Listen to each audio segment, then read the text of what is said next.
Hello, everyone, and warm welcome to the session today. I'm Piyush, and we are going to talk about the GMAT scoring algorithm and how has it adapted, focusing specifically on that aspect. That what are the things that we are noticing about the algorithm recently? What are the best practices and all of that? So today's session is going to be very exciting and very different.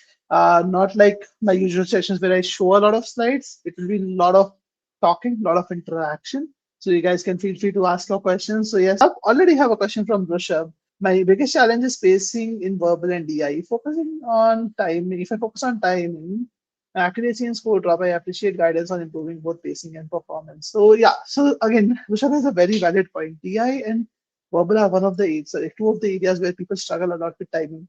But what people fail to realize is that your pacing cannot be done right in verbal and DI if your underlying process of inference and reading and understanding the question is not perfected. So if you don't follow the right process, Rishabh, and a lot of other people who are also watching this, today's session is not going to be a magic trick session, that magical session that you will actually suddenly improve your score. You would need to do a lot of grind work on the process part. So Rishabh, if you're facing challenges with your accuracy dropping when you are putting yourself under timed conditions, the problem is with your process. No matter what you do on the pacing front, your score is not going to go up unless you improve your process and make it such that you are able to do the questions within the limited time.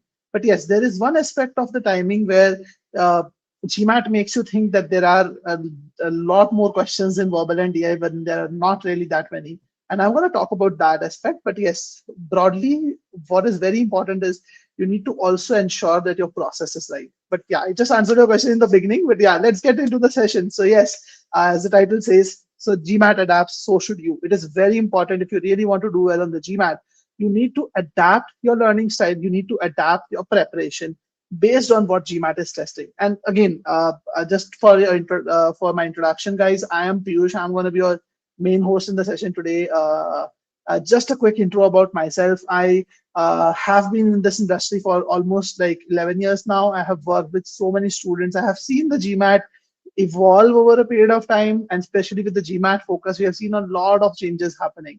So I have a vast experience helping people improve their scores really, really quickly in a very short span of time. And I always look at from a very, very strategic perspective. So I'm going to talk about a lot of strategies today, how I perceive the GMAT, how I look at the GMAT, and definitely I'm going to take up all your questions. So let's get into the session.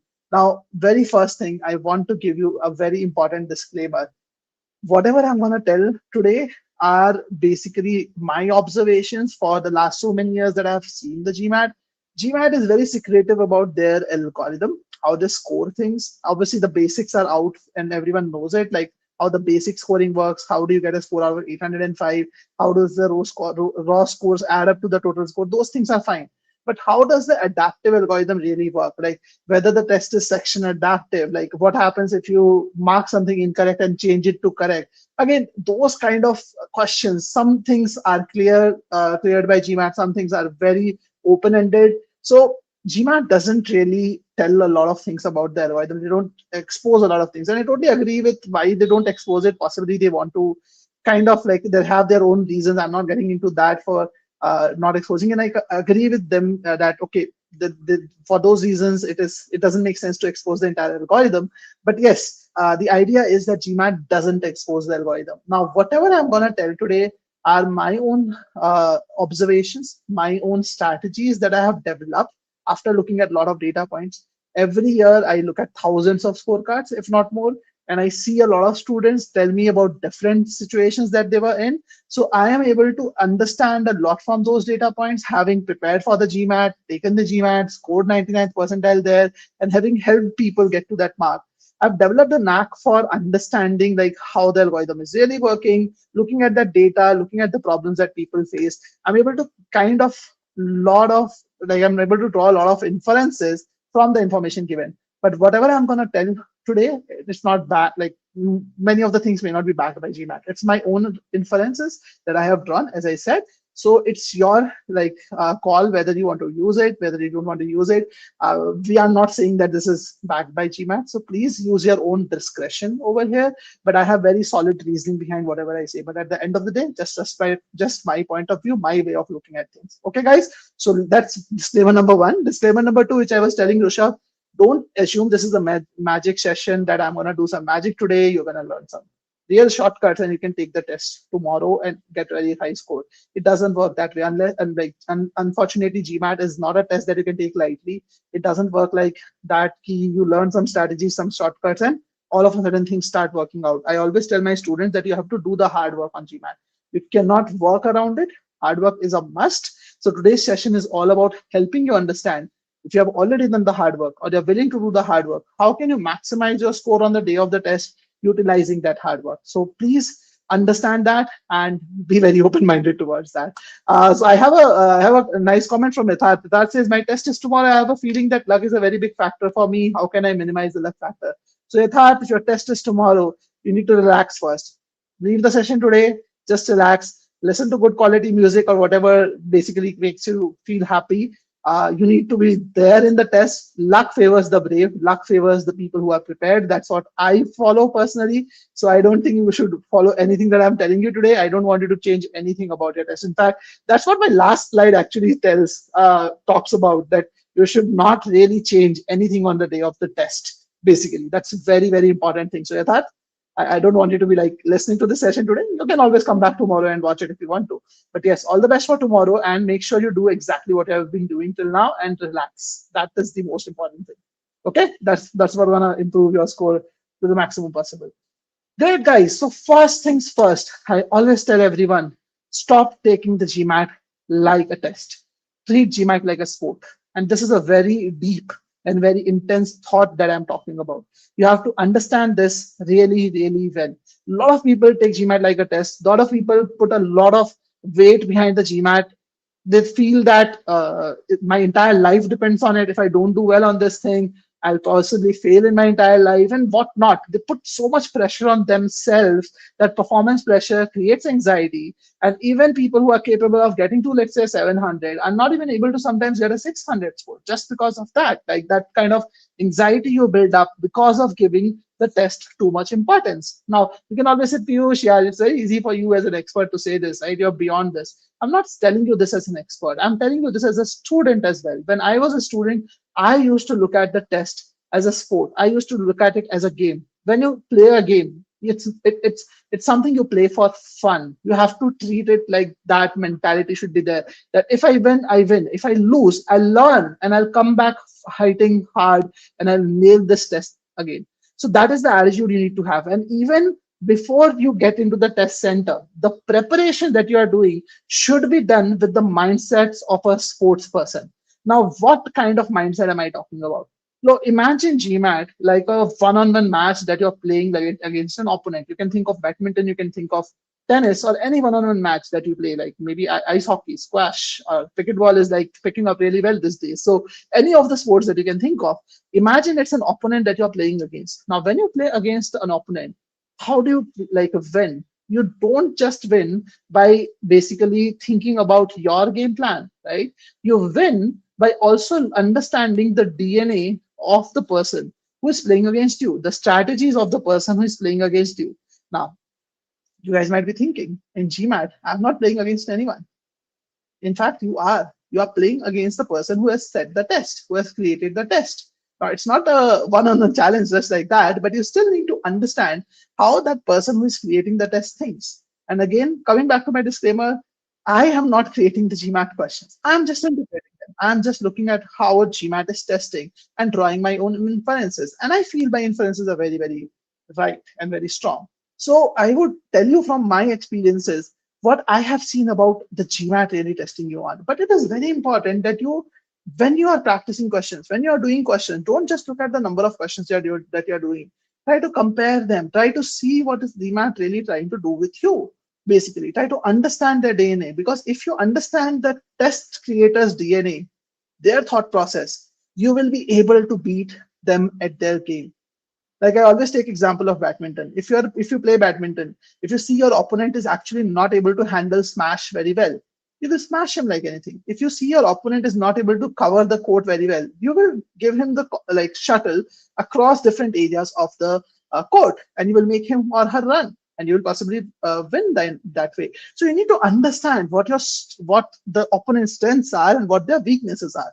So let's talk about one of the biggest weaknesses that GMAT test creator has, not test taker. I'm not talking about you guys. I'm talking about the person. I'm talking about the people who design the GMAT test. Can anyone tell me what is GMAT's biggest challenge? Let's use the word GMAT. Like GMAT is the test. GMAT is the body which creates the test. So let's say it is GMAT that we are talking about. Okay. So what do you think is GMAT's biggest challenge, guys? I would like to see some of your thoughts. Let's see. Let's hear some thoughts from all of you. Avantika, Ankita, Shreya is also there with me, Yatharth, and all of you. What do you think is GMAT's biggest challenge? Let's see if anyone of you gets that. You might be thinking, Piyush, I never thought of this. Like, I always thought of my own challenges. Like, I feel time pressure in the test. I don't know how to pace myself in the test. I don't know how to tackle a new question in the test. Okay, Kaku says making a reasonable, sensible question. Okay, that's one of the challenges, but the biggest challenge, guys. Okay, coming up with new different type of questions. Riya, you're close, Riya. Getting hard questions wrong doesn't get GMAT a point. Okay, you're right. But if you lose, the entire goal is to kind of separate people who are prepared for the test and who are not, right, from who are not. So they win if they're able to identify who are the best prepared people.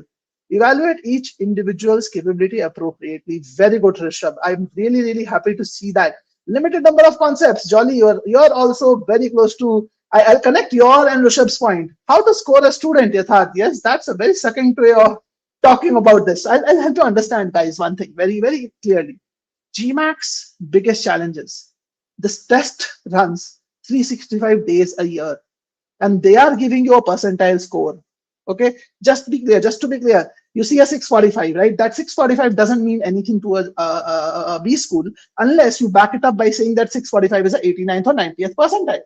A 705 is a 98th, 99th percentile, and that's what B school looks at. They are worried about percentile scores. That score on top of it really doesn't make a difference. And that's why when GMAT shifted their scoring from GMAT Classic to GMAT Focus, B schools were very easily adapted. B schools were easily adapted to it because they are always looking at a percentile. Now understand this thing. How does a test that happens 365 days a year give percentile ranking to students who are taking different tests on different days on different questions? How does a company, how does a test creator does that?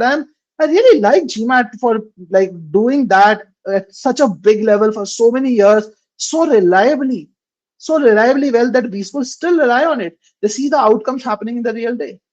And just compare this, guys. If you are from India, like again, I am from India, so I'm going to give an example from India. We have a test called CAT, which is for Indian MBA entrances, right? We have a test called IIT, like IIT JEE, it used to be, now it's NEET. So we have these tests which happen on the same day.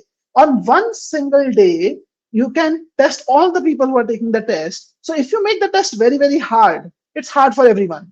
So percentile scoring is very simple. You just see, okay, what is the score of a person?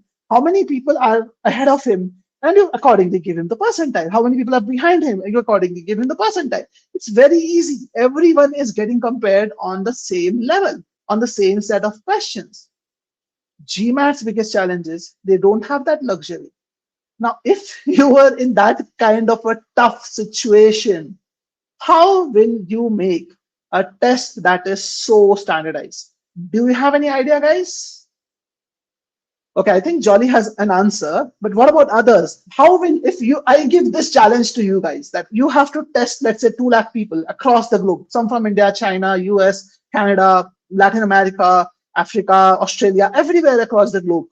How do you test so many people on different days of the test, on different questions? Obviously, there are multiple different questions that are there because obviously they cannot test everyone on the same set of questions, right? So point is, how will you, if this challenge was given to you, how will you score people on different questions? How will you manage that? So Jolly has given her thoughts. What about others? Let me see. Like again, I'm not going to answer all the questions today, just guys. Right? If you want me to answer questions, I want you guys to also answer my questions. Okay, create batches of questions and apply the same logic algo to every batch, making every batch adaptive and hence standardized. Very well put, Sayash. I really like your comment, and that's a very nice thought. You need to, again, if you treat it like a problem, you will understand this. And I asked my students, why are you just thinking of the test as a test? Understand the test, understand the DNA of the test. That's when you can take control of the test. You don't let the test control you. That's very important. So it's very critical that if GMAT really wants to do standardized testing, they need to have standardized set of questions. They cannot go beyond a certain type of sets, right? And that's what makes GMAT easy. Like if you practice a decent number of questions, if you understand what kind of topics GMAT tests you on, they can't go beyond that. That's number one thing you have to understand. The second thing that you have to understand is, in a test, they cannot make the test insanely hard for one person and insanely easy for the another. They can't do that. Now, obviously, it's an adaptive test, so I won't say everyone gets the same difficulty level of the test. But two people I'm talking about, let's say two people, both of them are at the same skill level, let's say 90th percentile level. Both of them will get the same difficulty level of the test, whether one of them takes it on 1st of Jan and the other person takes it on 30th of December, or let's say 15th of Jan, like July. Doesn't really matter. If you're a 90th percentile student, you are going to get the same difficulty level of the test. Now, what I mean by that is, a lot of people, when they see long questions on GMAT, feel really jittery, feel confused, they panic. How many of you panic when you see a long question? Just a quick yes, no will do, guys. And again, as I said, I will answer your questions only seeing how many questions you answer of mine. Okay, so I'll be giving priority to people who are answering in the chat, and I'll pick their questions first. Okay, Rishabh says that is me in RC with the me being in caps. Okay, I can understand your emotions. Ria says yes, I am also in the same category. There are so many people. Avantika also says the same. So it's very common. Like people panic when they see a long question. Now I remember when I was a student, I did this analysis. I was like, if it's a long question, should I panic or should I feel happy? I usually used to feel happy when it's a long question. I'll tell you why. Basically, my reasoning is very simple.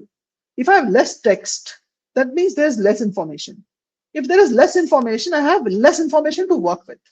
That means I have to do more analysis myself. So longer questions, and at least I used to see that also, that longer questions tend to be easier with respect to difficulty level.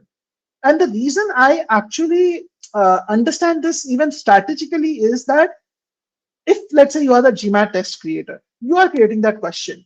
If you make that question long, which basically means people will take more time to read it, and you also make that question hard, right? If you're doing both, then obviously it is going to take a lot longer. That question alone is going to eat up a lot of your time.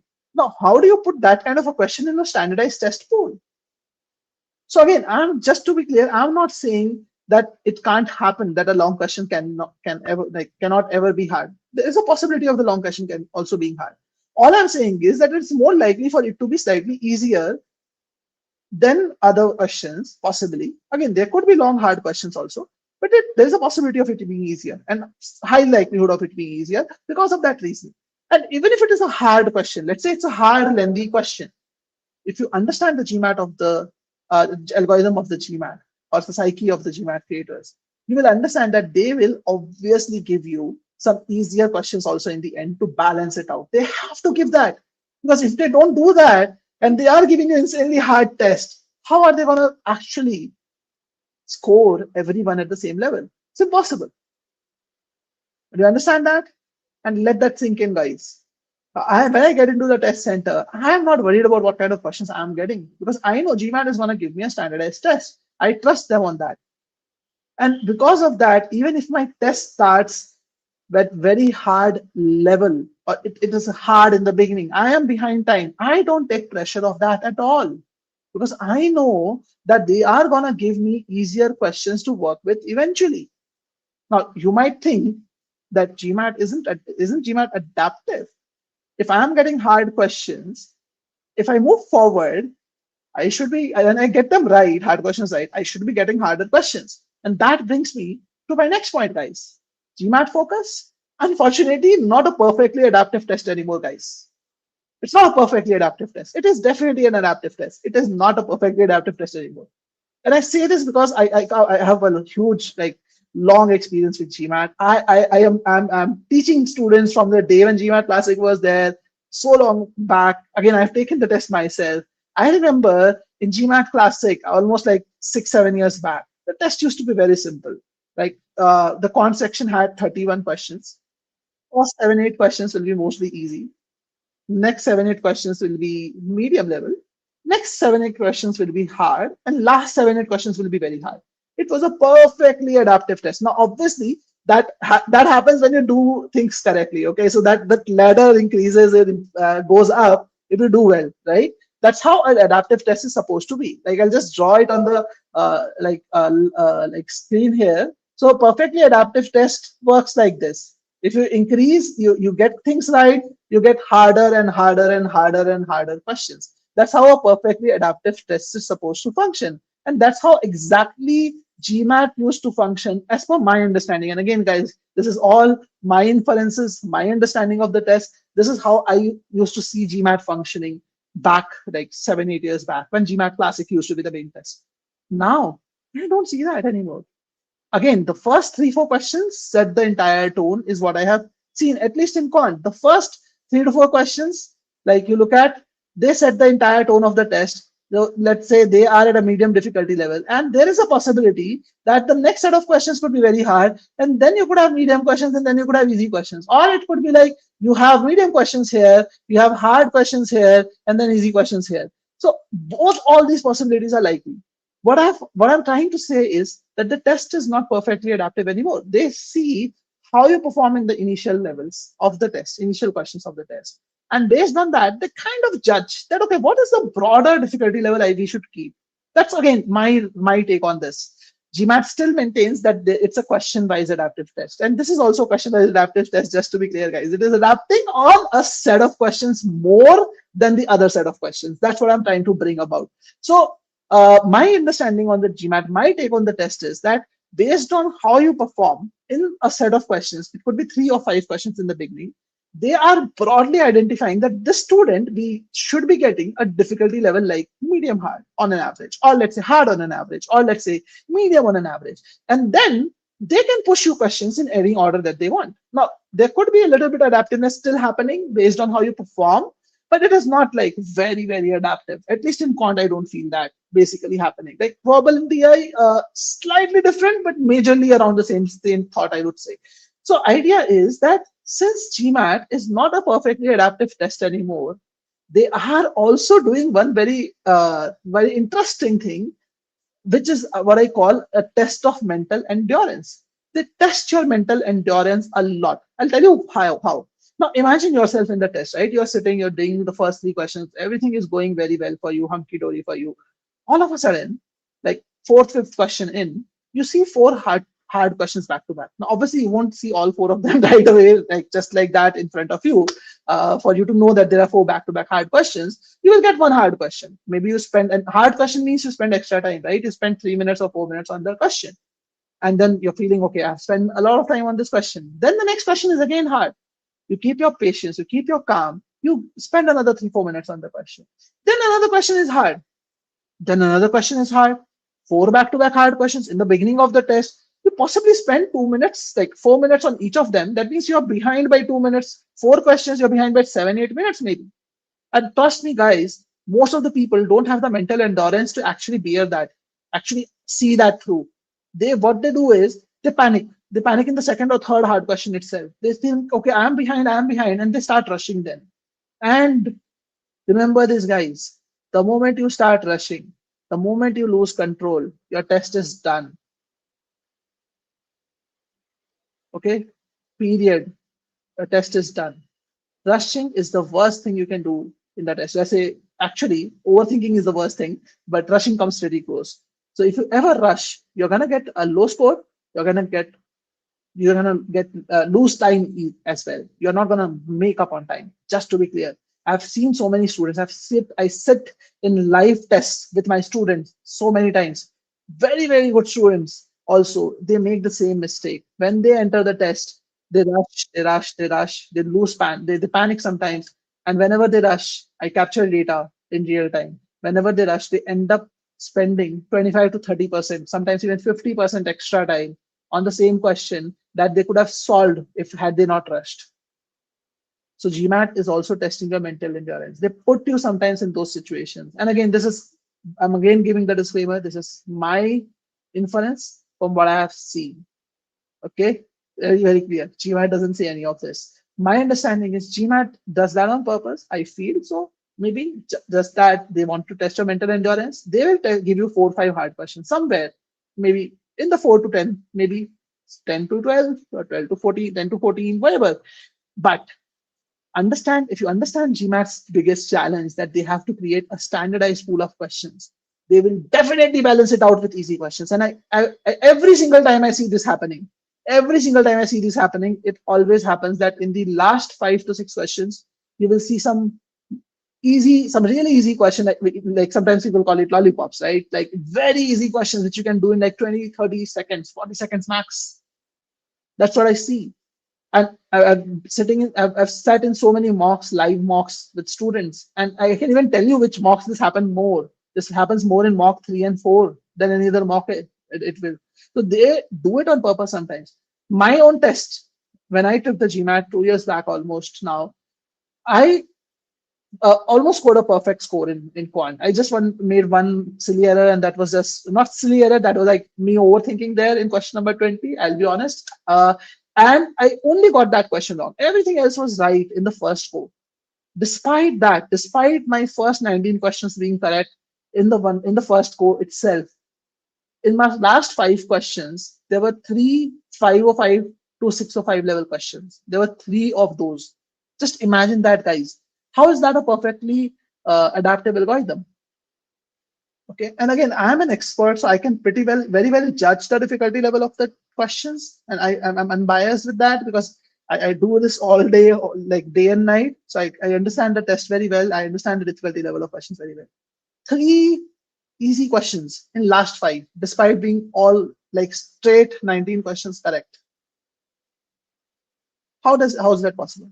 So GMAT does that on purpose. They give you sometimes hard questions in the beginning, but please remember, please be patient, that you will naturally be able to save time eventually when you get the easy questions. The GMAT will make up for it. You don't have to make up. People start like making up for the lost time by rushing, by cutting corners. Some people like, I should skip. And even I've seen some experts talking about the strategies. I don't understand it. Again, this is my personal opinion. I don't understand it. A test like GMAT, if you're skipping a question just to be on target with respect to completing the test, you're making the biggest blunder. Because in GMAT, the earlier questions carry a lot more weightage than the questions in the end. And I'll show you some scorecards. Again, don't worry about this. I know this session, I'm going to do most of talking, very less slides, but I'll show you slides as well, guys. Okay, I have a point from Shreya. She says, can we then say adaptive here refers to the upper limit of difficulty one may face and not pure about linear adaptation? Something similar, Shreya, I would say. It's not linearly adaptive. It's not perfectly adaptive. It's like you can say upper limit of adaptiveness, I think. So yeah, because I've seen people like getting only the first question wrong in quant, getting an 81. Like because they made 2 mistakes, 1 and 2, corrected the second one, but still got an 81 because their difficulty level was a lot more easier in the entire section. So please understand, guys, understand the GMAT's DNA. They can't give you a very hard question test. They can't give a very easy test either. So they will balance things out. So trust on that, do one question at a time, focus on that, move forward. And initial questions carry more weightage, definitely, but that doesn't mean that you will overthink on them. If you're thinking you'll overthink on them and get them right, sorry, boss, it's not going to happen. If I could think of getting a question right and just get that right, just like that, why would I not think like that in the entire test? Right? There is nothing like that. You cannot think of getting a question right, push yourself more and get a question right. It doesn't happen. You have to be natural. So better to randomly choose at end in case I see any 5 minutes to go and 12 questions remaining. Yeah, exactly. In fact, that's one of my slides as well. I call this division rule. Okay, and I'll talk about that, Rishi. Okay, so let's move forward. Again, I am very slow today. Sorry, but I just wanted to do more talking. There's gonna be like a lot of me talking to you. So keep putting in your comments and questions. Like I'll definitely take them up as I can. So recently I gave an official mock, got mostly medium level questions and scored 635. There were no extremely hard or easy questions. Was this just luck or can I get a score with just medium level questions? So Avantika, again, depends which official mock you took also. Okay, if it's official mock 1 and 2, they are a lot more easier than the real test. If you really want the test to be closest to the real test as possible, it will be mock 3, 4, 5, 6, because 1 and 2 are taken by a lot of people who are very early in their stage test prep, so they are not prepared. So eventually, like, you end up getting a higher score in mock 1 and 2, even with like medium questions. So it depends on which mock also. And one more thing you have to understand, in real mocks, official mocks, they don't have experimental questions. In real tests, they have experimental questions. So the algo will differ a little bit, not a lot, a little bit, because of that experimental thing not being there in the mocks as well. So you have to keep that in mind. Again. Okay, so yeah, let's look at an interesting thing. So first time, guys, again, how many questions are there on data insight sections of GMAT? So I'm showing you the scorecard of a student. Let me actually go to the full screen view, put myself on the side actually. Urvi, I'm actually going to come to the section order also, right? Don't worry about it. After this topic, we are going to get to the section order. We're going to talk about that as well. Okay, I have full like discussion planned around it. Don't worry. Okay, so I'm asking you to guess the DI score of some students right now. So you see the scorecard of one of the students. This guy has made 7 errors in his DI section. I want you to guess the score of this guy. Either score or percentile, any of the two. DI 80, Rushabh says, okay. Shreyas says, yeah, 85 at least. Shreyas, really 7 mistakes and that many mistakes in the end. Kaku says 81. Is there a free resource that could be close to mock 345? No, Rishi, unfortunately not. Kiran says 80. Okay, guys, 80, 81 is what I see, except Shreyas who says 85.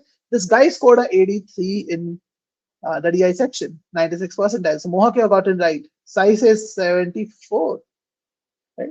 So now I want you to look at the scorecard of another guy. Okay, now this guy has made 6 mistakes, and just to be clear, guys, he didn't make any back-to-back mistakes like the first guy, right? In the end, he did end the test really well, as you can see, right? He did not have too many mistakes in the end, and not too many back-to-back mistakes, and one less mistake than the guy on the left.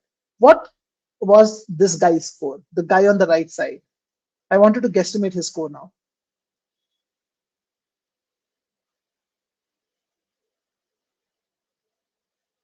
Shreyas says that looks like a 80. Kaku says 80. Okay, shouldn't it be more than 83? Like he has less mistakes, right? No back-to-back mistakes either.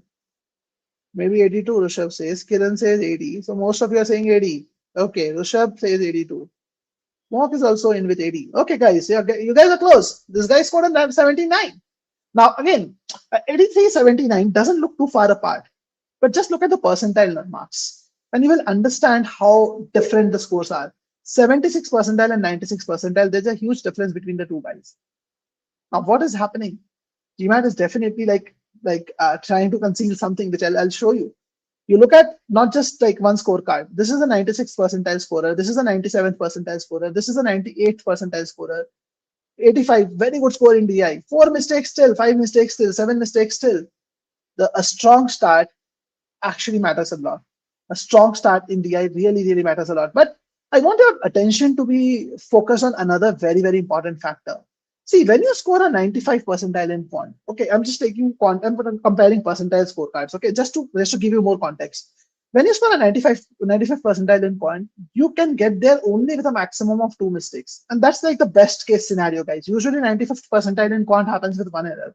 But you can possibly get there in the best case scenario with 2 mistakes. The same thing you can get in DI with 7 mistakes. Like if I'm comparing these two guys, again, there could be more people with different, let's say, combinations which gets to this score. I'm not saying this is the only combination, but what is happening? Like in DI, I can get to the same score with 7 errors. In quant, I'm getting to the same score, like the same percentile, I mean to say. And percentile is the right comparison, right? That's the relative difficulty for that section. I'm getting there with only 2 mistakes. What does this mean? Can you guys draw any inference from this? What does this mean?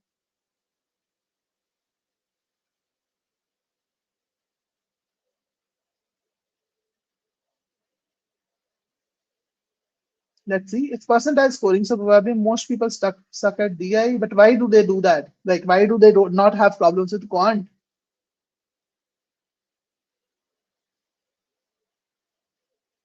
Any other thoughts? Anyone else? Again, remember, those who participate get answers to their question more often than the others.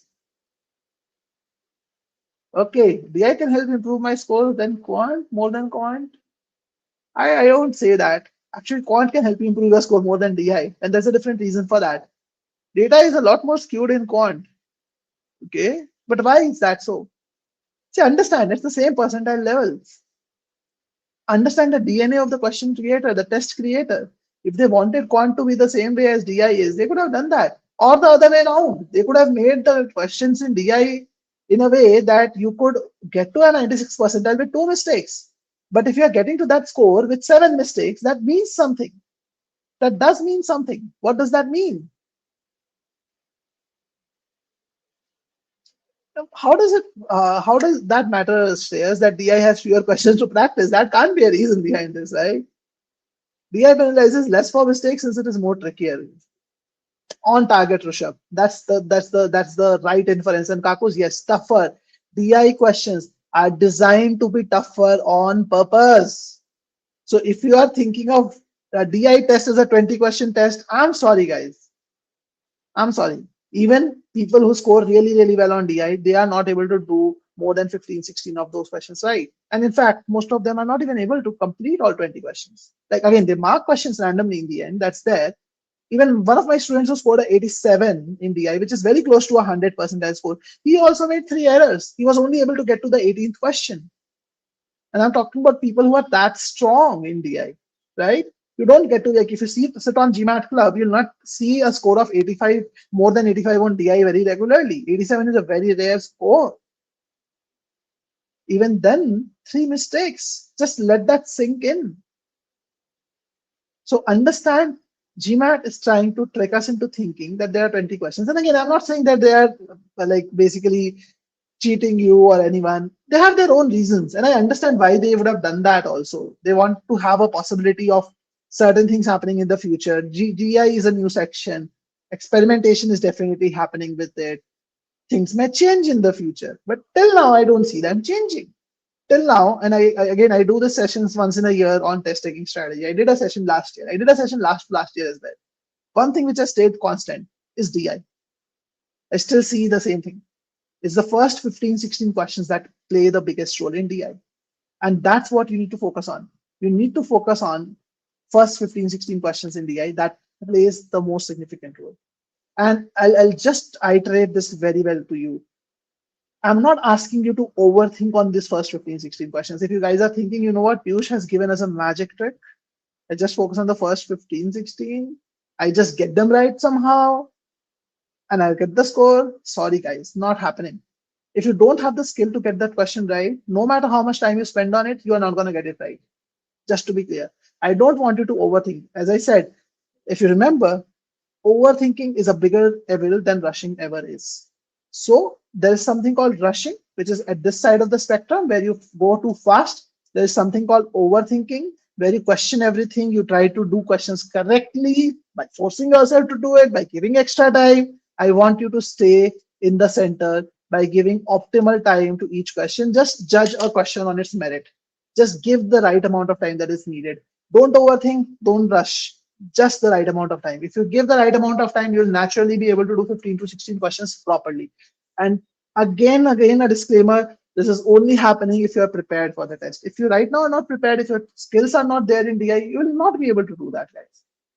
Okay, so this is only keeping in mind that your skills are there, you are prepared, you know how to get a question right, you know how to solve the question in the right way. Then that's when, with optimal timing, you will be able to reach 15, 16 questions. So our timing strategy on GMAT should be based on that. And again, I'll come to the timing strategy part. But let's talk about the next important thing. Is GMAT focus really section adaptive? Now, this is something which we have seen happening more. And again, GMAT has never come out in the open and talked about the section adaptiveness for GMAT focus. For EA, they talk about that. In fact, I was of a strong opinion till last year that it's very inconclusive to say that it is section adaptive. GMAT is not saying that out loud. I don't see that happening in the scorecards. Like there were scorecards where I could feel that it's section adaptive. There were scorecards where I was sure that it is not. So I was like split opinion wise. Like I don't know like whether I can say it's section adaptive or not till last year. Like when I say last year, I mean like till the beginning of 2025, let's say. But something changed in last year. And what I saw was that a lot of these scorecards which I keep seeing can't be explained unless I bring section adaptiveness into picture. And trust me, guys, I see a lot of scorecards. You can't even imagine the number of scorecards I see. And in many cases, I know the people behind the scorecards also. See, again, there is one point you look at the scorecard on a forum, public forum, or a person just shares that with you. But there's another thing when you see a scorecard of a student you are working with day in and day out, like you have worked with them really well, you understand their strengths and their weaknesses, and you understand their skill level, and you can't compare them with another person also. So there's a difference between that, right? So when I see scorecards, I'm able to like look at things such as beyond the scorecard as well. So when I look at scorecards, I'm able to draw those inferences. So from last year onwards, like probably more towards the middle of last year and the end of last year till now, I'm seeing many scorecards which I can't explain unless I bring section adaptiveness into the picture. So I will go to the extent of saying that now I think GMAT focus is definitely section adaptive for most of the people, if not for everyone. Like I would say majority of the people, more than majority of the people, 70-80% scorecards, maybe like 100% of the people. I don't know. Like for my sample set, what I see, section adaptiveness is a real thing. Now, what does section adaptiveness mean? Just to be clear, basically, section adaptiveness means that if you start with your first section, you do very well on the first section, your next section is going to be harder. If you do poorly on the first section, the next section is going to be easier. Okay. But one thing you have to understand is it doesn't mean that if you have an easier section, you can't get a perfect score. That's also very clear. I've seen people get a perfect score with an easier section. But an easier section definitely makes it difficult for you to get a high score. And again, there's a difference between a high score and a perfect score. Perfect score can still be achieved if you do very well. You get almost everything right. GMAT will be forced to give you a 90 out of 90. No doubt on that. But if you don't do amazingly well in a perfect score, if you have an easier section, it will be difficult for you to score high. And the problem is if you have an easier section, even less mistakes will cost you more. So your score can be lower because of that. On the contrary, if your section is harder, your chance of getting a higher score is slightly more. And the reason for that is very simple. Since the questions are harder, even with less accuracy, you can possibly do better.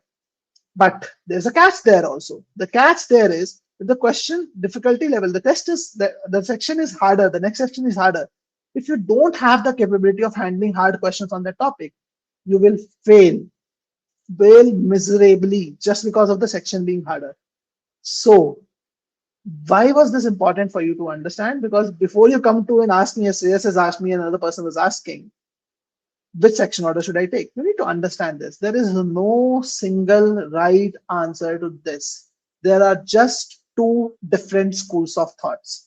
So again, I'm giving you a disclaimer. I'm not asking you to blindly follow what I'm saying.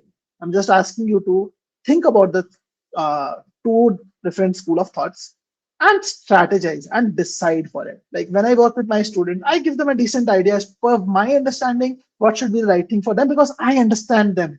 I understand how strong or weak they are in different areas.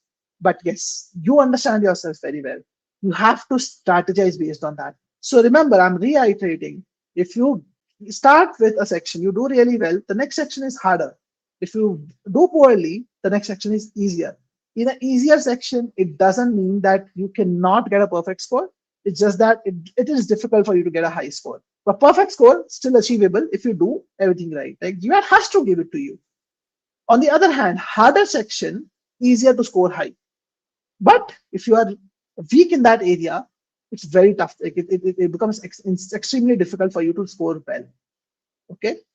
So that is something you have to keep in mind. I'm extremely bad at cons, so I do that at the end. Okay, Rishi, I'll come to that. But yes, whatever school of thoughts I'm showing you guys next, I will tell you two different school of thoughts. But the one school of thought I will not talk about today is the school of thought for people who are extremely bad or extremely weak in something. If you're extremely weak in something, unless you're targeting a low score, like slightly lower score than 600, you should not be taking the GMAT. That's what my thought point process is. Because see, I cannot like prepare strategies. If you are like already weak in something, you need to work on that first. Test taking strategy will come into picture later. So the use cases that I'm going to talk about Use case number one will be you are average in one area. You're not extremely strong in one area, but you're very strong in another area. Again, there could be another use case subset of this: average in one area, strong in another, not very strong. But I'm taking that one use case, which I see more commonly: average in one area and very strong in another, and then decently strong in one area and very strong in another. Now, the difference between these two is one of the areas you are very strong at, the other area you might be average or you might be decently strong. And over here in the second one, again, even if you're not very strong, you're strong, it is fine. Okay. Now, over here, there's two school of thoughts. And again, Mohak has a question: define extremely bad in terms of score, either in percentile and GMAT scores, please. Again, it's bad, good is a subjective term. I understand, Mohak, and that's where your question is coming from. My point is that if you are below a 60th percentile score in a certain section, or let's say 50th percentile score, let's keep it at 50th percentile, below a 50th percentile score, then you need to first work on improving your skill level and then think about the section order. Without that, section order is not the right thing for you, because I think with less than 50th percentile, if you're just below average, you can work on things and actually improve your score over there. You're not ready for the test if you're below 50th percentile in a particular section, is what I meant to say. Okay. Now, average in one area and very strong in another, I recommend start with your weaker section. And the reason for that is very simple. If you're average in one area, if you start with your weaker section, you will get the questions to be of slightly lower difficulty level, which will be easier for you to manage. And then if you go to a stronger section later, if you are very strong in it, you'll be able to manage that. Even if, let's say, for whatever reason, in the weaker area, you don't do very well. Like, you have to account for both the cases, right? You do very well, you don't do very well. So if your section one goes very well, great. Strongest section comes next, you'll be able to still handle it, get a great score. If your weaker section doesn't go very well, still, since your stronger section comes next and you're very strong at it, you can possibly get to 100 percentile as well, basically. Okay. So I have an opinion from Shreyas. He says, Manish Daria, product director, GMAT, recently explicitly admitted that starting point of a section is affected by performance of previous section. So great, Shreyas. Again, if you have read from a credible source, great work. It's good. I'm happy to hear this. But before that, I never heard GMAT saying that, as I said. But yes, it validates what I was talking about. But if it is from a credible source, but what I'm seeing, what I'm telling you guys here is basically based on what I'm seeing, what I'm inferring from my own experience of like 11 years working with so many students. So I feel weaker section, stronger section works better, not best, works better for people from first category. You have to definitely decide on that for yourself at the end of the day. But yes, if you're decently strong in one area and very strong in another, it's better to start with your stronger section and then go to your weaker section. And again, stronger and weaker are relative terms. Like, I'm talking about, you start with your very strong section, because if you start with your very strong section, you will definitely do very well on it. Like, if you start with the stronger section, right, like, you're supposed to do very well on it anyway. So you do very well on it, you get a harder test for section 2. Now, since that is a decently strong area, you're capable of handling hard questions. Even with slightly lower accuracy, your score is going to be much better than you starting with section 2 first, like weaker section first. And that's what my viewpoint is very strongly here. So this is all based on the results that I've seen, all based on the things that I've seen, and what I feel should be done basically for the best section order. Okay, so that is something which is very, very critical to do. Now, let's talk about the timing strategy for DI. So keeping in mind that I'm looking at 15 to 16 questions in DI, my timing should be such that I give about 2 minutes for DS questions, 3 minutes for graphs and tables, and about 3 to 3.5 minutes for MSR questions. And if you do those many questions, you multiply that number, you add this up, you can easily attempt 16 questions in 43.5 minutes, giving you enough time to be able to randomly mark the last 4 questions if required. So the idea is in DI, if you're targeting up to 85, focus on first 15, 16 questions. They matter the most. Give questions their due time as required. I'm again telling you, don't overthink nor rush. Overthinking is bad. Okay.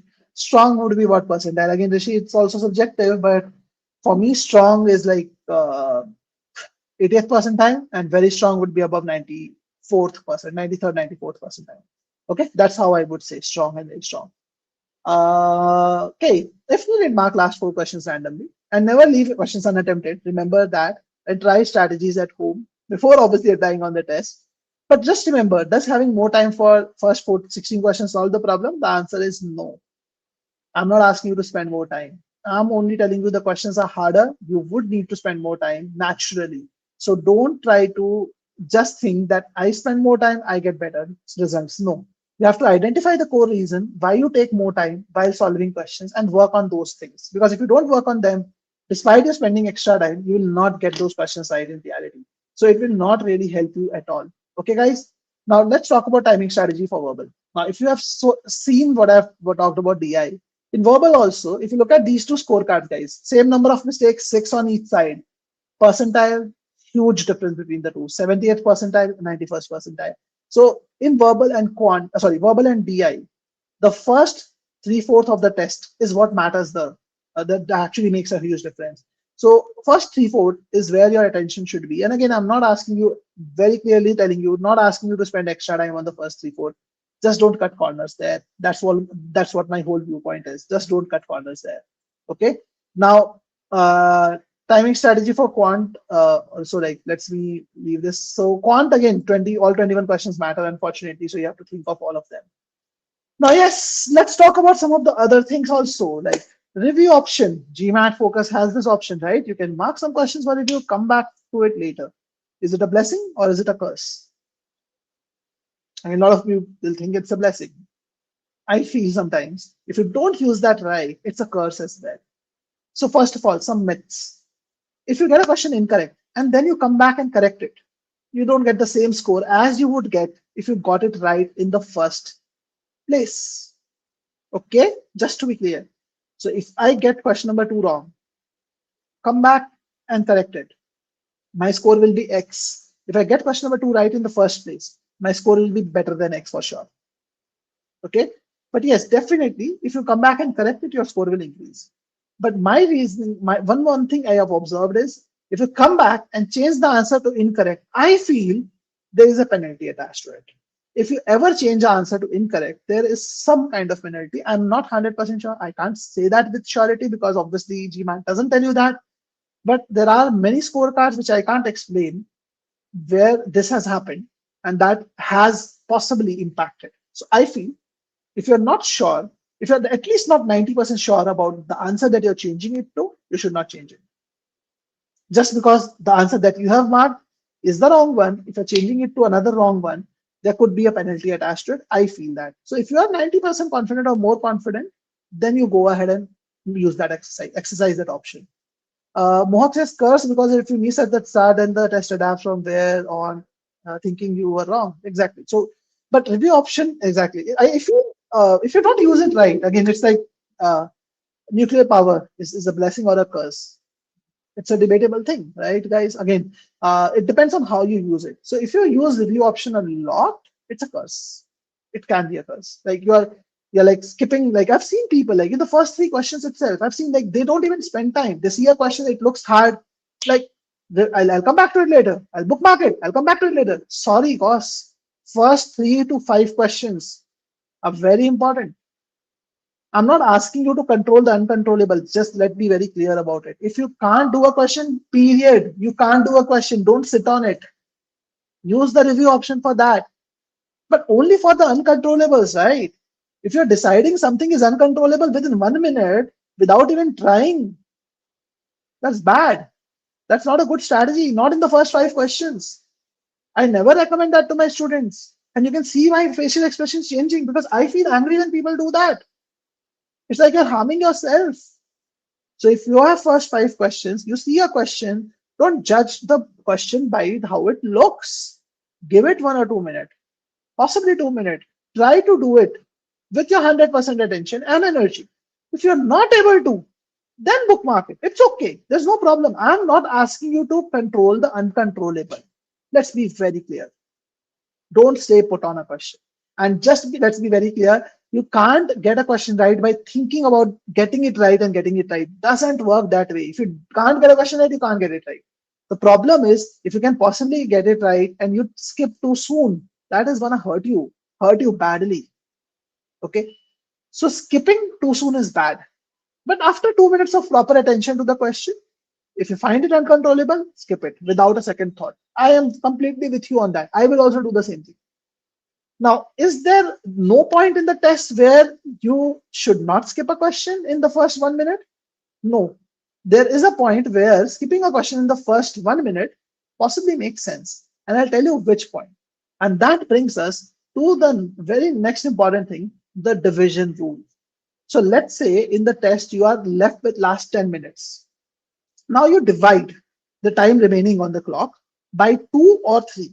In quant, you divide it by 2. In verbal, you divide it by 2. In DI, you divide it by 3. So let's say you have last 10 minutes remaining. You divide in, you're in the quant section, you divide it by 2. So you can do 5 questions is how I should think, how you should think. If you're in a DI section, you have last 12 minutes remaining, let's say. You divide it by 3, you can do 4 questions more. Okay? Understood the division rule? Divide by 2, divide by 3. And you should do it in the last 10 to 12 minutes. Okay? So in the quant section, last 10 minutes, I divide by 2. I can do 5 questions. Now, no matter how many questions are remaining, I might have 5 questions remaining. I might have 4 questions remaining. I might have 10 questions remaining. But I will still think of attempting only 5 of them. Is the division rule clear to you guys? And trust me, a lot of people lose the battle, lose 30 to 40 points just because they waste their last 5-7 minutes because they're behind time and they don't think, they don't strategize and end up losing the entire time. And I really hate that. Like, you guys are putting in so much effort on GMAT. Why would you want to waste that precious time? So is the division rule clear to you? I'm repeating, in the last 10 to 12 minutes, don't look at how many questions are remaining. Just think about the time remaining, divided by 2 for quant and verbal, divided by 3 for DI, and see how many questions you can attempt. And idea is, I'm going to focus on only those questions. So let's say, for example, I have 7 questions remaining, 10 minutes on the clock. In quant, I know 5 questions I can attempt, so I have to skip 2 questions. Now, if I see a question which definitely looks tough, by the looks of it itself is tough, I'll skip that right away. Maybe 10 seconds, 15 seconds. That's my call. Within 10-15 seconds, I'll decide whether I want to do it or not. And then I'll move to the next one. I'll spend my time on that. If I have time remaining, and then I'll come back and review. So you skip a question by judging how it looks only in the last 10 minutes and only when you're behind time. Just to be clear, if you're not behind time, don't do that. And if you're almost on point, then still it's better to give 2 minutes and actually try whether you can do the question. Because most of the cases, if you see a question, it looks tough, it might not be tough really, honestly speaking. So I feel that review button you have to use very strategically. Otherwise, it can become a curse for you. I've seen my students do this mistake of putting things for review too soon and then worrying about saving time to even come back to those review questions. And I keep telling them about this quote by Warren Buffett: a bird in the hand is better than 2 in the bush. So don't make that mistake. Okay. So don't like, review can be a curse. I'm not saying you should not use it. Use it where it is needed. It's a good option. Again, did I use it and change something in verbal? I did. Quant, I did not. I'm very good at quant. I did not need to do that in quant. Verbal, I did. It helped me. So I'm not saying it's a bad option, but do it properly. Don't try to do it prematurely. At least in the beginning of the test, that could be a bad thing. In fact, in the middle of the test, it also could be a bad thing. If you are behind time, only then, and only in the last 10 minutes. And just to be clear, I'm again saying this, possibly said it twice already. I don't want you to control the uncontrollable. Okay? If you can't do a question, you can't do a question. There's no point sitting on it, wasting like 5-7 minutes and just ruining your entire test because of one question. That's the worst thing that you can do possibly to yourself. Okay? So don't try to control the uncontrollable. Okay, guys? So I hope the division rule is clear to you as well. So one of my last slides, I would say, should I do anything different on test day? Not really, guys. No, nothing different. Whatever you are doing on your practice, whatever process you're following on your practice, you should do that. Whatever you're doing on your mock is exactly what you should do on the test day. So whatever strategies I have told you, please apply them on mocks. So important that mocks should not be treated to look at the score and feel happy or sad. I know that you're a human being, you will feel happy or sad by looking at the score, but mocks are supposed to implement strategies and see which strategies work for you, which ones don't, so that you can change the ones that don't and adapt the ones that do. Okay, so understand that, implement that, and you'll see the impact of it. So I'll just summarize the entire thing that we discussed very quickly. And I know it has been a 1 hour long session, but I really felt enjoyed the session, and I hope you guys also enjoyed it because it was all talking and less of PPT today. And this is just wanted to kind of talk very freely, talk about my thoughts and my inferences. And if you guys did like the session, definitely give it a like and thumbs up. And in case you want to seek our help at GMATWhiz on your preparation, you can always schedule a call in my calendar if you want to understand how we can help you customize your prep and actually make it a smoother journey for you during your preparation. You can always basically schedule a call in my calendar using this link. It's there in the comments over here. It's also there in the description, I guess. But yes, feel free to reach out in case you want any help. So let's talk about the key takeaways. Let's summarize the key takeaways from our discussion today. Okay.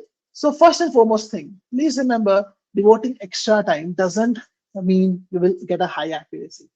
Don't work under the assumption that if you know how to get a question correct consistently, the only issue is time. That's a very bad assumption. If you're thinking that devoting extra time means I'll get a high accuracy, you usually need to work on your process. And again, I've done a lot of sessions on process. Sunita ma'am had talked about a lot around that in verbal. I talked about that in quant. You have to always improve your methods to improve your timing. It doesn't improve by like your score doesn't improve by giving extra time to questions. Just to be clear, you need to have the right skills in place first of all. That's very important. Okay. Reduce your time, as I said, taken per question in your practice phase. Do so by exactly identifying your pain points and working on them. That's very, very important. No test taking strategy can help you unless you do that, guys. Okay. And don't change your strategies on the day of the test. If you are found in a time constraint, skip questions selectively, as I said, and do so as late as possible in the test, ideally in the last 10 questions or so, last 10 minutes or so. If you feel anxious during the test, take strategic timeouts. See, all these things that I told you, some of this you will remember, some of this you won't. And even if you remember everything, sometimes people don't execute it just because of the sheer pressure they are in the test.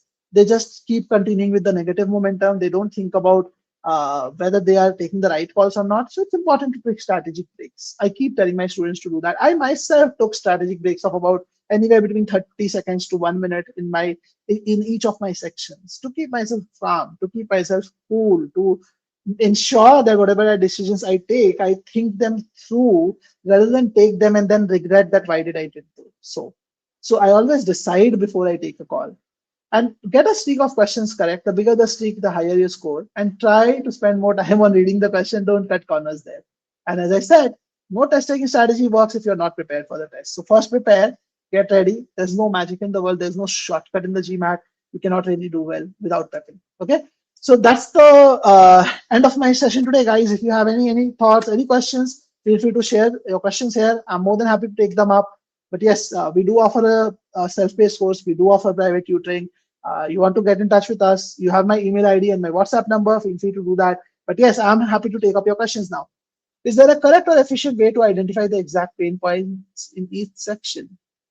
So Nate, yes, there is definitely. Like you can take tests, you can see why are you making the mistakes that you're making. I always tell my students like to look at breaking down their errors into like 5 categories: concept errors, hard question errors, rushed errors, strategizing errors, and overthinking errors. So first you have to understand what's causing the error. It's not just the topic that is causing the error. It could be other things also. So understand that and then take action on it. So you can take tests. You can even get in touch with an expert. Like when we work with students, we ensure that we do this root cause analysis with them first before we start working on the action points. Because if you don't do the right root cause analysis, you cannot really get to see the score jump.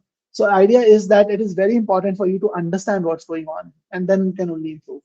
I'm currently taking GMAT Club sectional test, Rishabh says, and consistently scoring quant 80, 79, 79 in verbal and DI.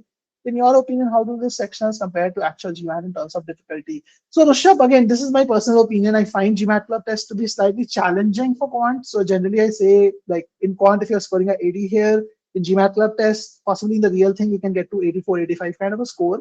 So that's a good score. But in DI and verbal, this is very, very comparable, I would say. So yeah, more like 84, 79, 79 you are at, if that is the score you're consistently scoring. Okay. Any other questions, guys? More than happy to take them up. Ankita had a question in the beginning. I got a 81 in quant and 3 questions wrong after question 10. In my previous attempt, I got 81 with 6 mistakes. Can this be the test did not adapt to give hard questions? So Ankita, again, it depends on where you got those 6 questions wrong and 3 questions wrong. So, and also depends on section adaptiveness, also depends on whether you got them right in the first place or wrong first and then right later. So there are a lot of combinations that we need to look at, basically. Okay. Kaku says, what filter should I use to practice DI questions on GMAT Club? So they are exactly of GMAT level. So you can take official questions. They are exactly of GMAT level. That's the best filter you can do. Kakus, I guess. Okay. Rushabh says, I'm a CFA, FRM, CPF chart holder, but despite studying for 3 months, I still lack confidence in GMAT. So possibly, Rushabh, you need to understand that GMAT is a different test. GMAT is not an academic test. If you're thinking it's an academic test, it's a very different kind of a test. It tests your logical reasoning. So unless you unlock your logical reasoning, you'll not be able to do well. Like I work with a lot of people. I work with people I'll just talk about commerce background people, right? I worked with a girl, Simran, last year, and she had a score of 81 in quant and overall 615 after 4 attempts and 1.5 years of preparation. And she was like feeling clueless as she had just 1 month before the deadline, like exactly 35 days before round two deadlines. We worked hard together. We just had to change her style of thinking. She was doing quant questions like quant questions, literally math questions, like hardcore math. We just changed her style of thinking to logical reasoning. And within flat 35 days, she was able to improve her quant from an 81 to a perfect 90. And she got selected in NYU Stern. And she's joining Stern this year. All of that in just 35 days alongside a full-time job. And that was not happening for 1.5 years. So sometimes you just have to change your perspective. You have to understand the test better. Okay. Yeah, but then issue is I counter the same questions in the official mocks. I'm not sure I can achieve it. I don't know. Again, Rishabh, whether GRE, EA makes sense. There are pros and cons of it. I've seen a lot of people not at all improving their score in GRE. They end up wasting 3 months. It depends on whether what your stronger area is. If your stronger area is quantitative reasoning, moving to GRE is possibly the worst mistake that you can make. And again, I say that with proper data and backing of information and understanding. So we can connect if you want to talk. I have given the link of connecting with me. If you want to talk to me, understand my viewpoint there, feel free to like schedule a call on my calendar. Here is the link. You can always do that. Okay, this is the link that you can use in case you want. So for someone who scored 70 percentile in quant, 94 percentile in verbal, and 70 percentile in DI on official mark 2, what should be my ideal section order? So again, Mohak, you are very strong in verbal and decently strong, I would say, in quant. So you belong to I have to just go back to my slides, the way I put the categories in. So if you go back to the part of the presentation, you belong to category 2. So you just start with the stronger section, starting with verbal possibly is slightly better for you, is what I would say. Because you're just above average in quant, I would say. But yes, experiment, which is what Shreyas is talking about. Experiment with section order and see which one works best for you. That's the best thing to look at. Thanks for your insight. Aniket says, I have to examine 2 weeks. What should I focus on now? I'm like weak in CR and DS questions particularly. So see, what you should focus on is totally dependent on what you are weak at. If you think CR and DS is your weakness, that's where the focus should be. And also root cause identification, try to see what else is actually hampering your score. So when we work with people for 15 days period, there are so many people who come to us with that kind of a target. They've helped people improve by 70 points, even 100 points in that period of time. We do very hyper-focused action plans. We don't like beat around the bush. We look at exactly what's the problem with them, including execution, including test taking strategies. So you have to also work on that, not just subject matter. Keep that in mind. Okay. I would say 70 is above average. It's decently strong. I won't say it's strong. Strong is more like 80. It's decently strong, I would say. Thank you, Shreyash. I'm happy to know that you found the session helpful. Ria says, I work in IB and have a demanding schedule. How do I strategize my prep on a daily basis? I try to do focus 1.5 hours before office starts every day, but can practice only one section. That's okay, Ria. It's okay. Don't burn yourself out. If you're in IB, it's already a hectic job, right? So 1.5 hours daily if you're studying, like in morning, do that. See, understand GMAT is a marathon. It's not a sprint that, you know what, some days of like hard work and you get the answer result. Momentum is the game, I understand, but it's a marathon. So it's okay. You work on that slowly and steadily, you'll get there. That's important. Don't push yourself too hard. Okay. Thank you, Rishabh. I'm happy to know that you found the session helpful. And yes, looking forward to speaking to you as well. Okay, guys. So I guess I have answered all your questions. If you have any more, you have my contact details. Feel free to reach out in case you want my help with your prep. More than happy to help you out. And who knows, I can possibly like interview you one day and talk about your journey with other people on the same channel and inspire them. So yeah, so don't lose hope. There's a lot of things you can do if you understand the GMAT really, really well. If you understand your opponent really, really well, you can actually do wonders to not just the test day, even your preparation. So that is the main thing. So don't lose hope. You can make it happen. Don't just burn your B school dream just because of some bad months or bad tests. You can make it happen if you're logical. You can definitely ace the test. Okay, guys. All the best, and it was great talking to all of you today.